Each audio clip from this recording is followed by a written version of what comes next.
નમસ્કાર, હું છું Bhavesh Tak, diamond worker union vice president.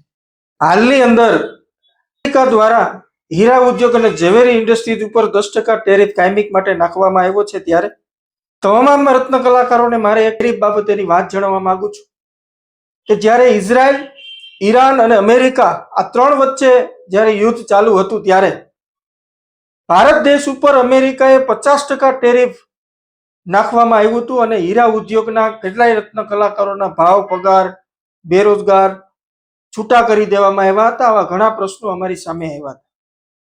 જ્યારે 50% ટેરિફ નાખવામાં આવ્યું હતું ત્યારે મેક્સિકો, દુબઈ, વિયેતનામ આ તમામ દેશોની અંદરથી પણ એક્સપોર્ટ ઉદ્યોગકારો કરતા જ હતા.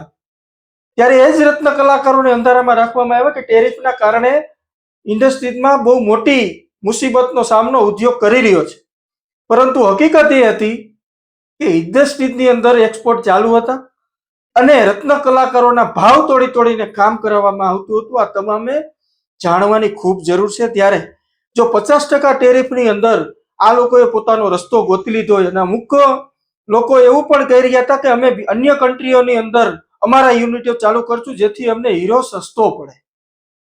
જો હીરા ઉદ્યોગની વિશ્વની સુરત સિટી તરીકે જો વિશ્વની અંદર વિખ્યાત હોય એવા સુરતની અંદર 10 લાખ અને ગુજરાતમાં 25 લાખ રત્ન કલાકારો હોય, એના રોજગારનો પ્રશ્ન હોય તો બીજા દેશોની ક્યાં વાત છે. ત્યારે રત્ન કલાકારોને એટલું જ કહેવા માંગુ છું કે આપણે આ તમામ પરિસ્થિતિઓથી વાકેફ રહેવું પડશે, જાગૃત થવું પડશે, એક થવું પડશે. જો એક થશું તો જ આપણે સુરક્ષિત રહીશું, તો જ આપણે આપણો અવાજ બુલંદ કરી શકશું, તો જ આપણે મોંઘવારી મુજબ ભાવ લઈ શકશું, તો જ આપણે સ્વાભિમાન રીતે રોજગારી મેળવી શકશું. આ જ બાબતે તમામ રત્ન કલાકારો આ વિડીયોને વધુમાં વધુ શેર કરવા નમ્ર વિનંતી. નમસ્કાર.